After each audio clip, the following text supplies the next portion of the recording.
ఐశ్వర్యం, ప్రేమ, విజయం. ఒక చిన్న కథ. ఓ స్త్రీ ఇంటిలో నుంచి బయటకు వచ్చి అరుగు మీద ఓ ముగ్గురు పండు ముత్తైదువులు కూర్చొని ఉండడం చూసి, మీరెవరో ఏమో, భోజనం చేసిపోండి అని ఆహ్వానించింది. వాళ్ళు ఐశ్వర్యం, ప్రేమ, విజయం. మీ ఆయన ఇంట్లో ఉన్నారా అని అడిగారు. లేరు, బయటికి వెళ్ళారు. అయితే లోపలికి రాలేం అన్నారు ఆ స్త్రీలు.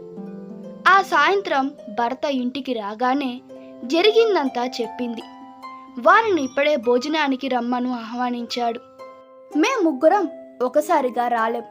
మా పేర్లు ఐశ్వర్యం, విజయం, ప్రేమ. ఇప్పుడు ఎవరు రావాలో నీ భర్తని కనుక్కో.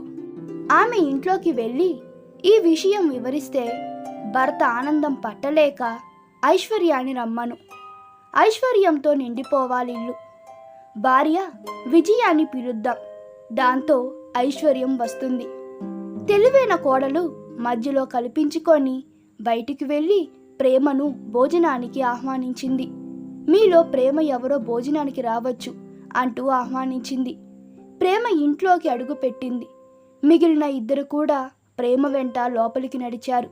ఆశ్చర్యపోయిన గృహిణి, నేను ప్రేమను మాత్రమే ఆహ్వానించాను, మీరు కూడా వస్తున్నారు అన్నది.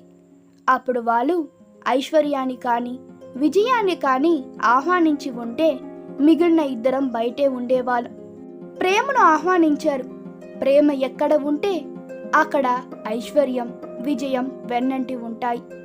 అపారమైన ప్రేమ కలిగి ఉంటే దేనికి లోటు ఉండదు. ఈ కథ మీకు నచ్చినట్లయితే మీ అభిప్రాయాలు కామెంట్లో తెలపండి. Please like, share and subscribe to my channel. Thank you.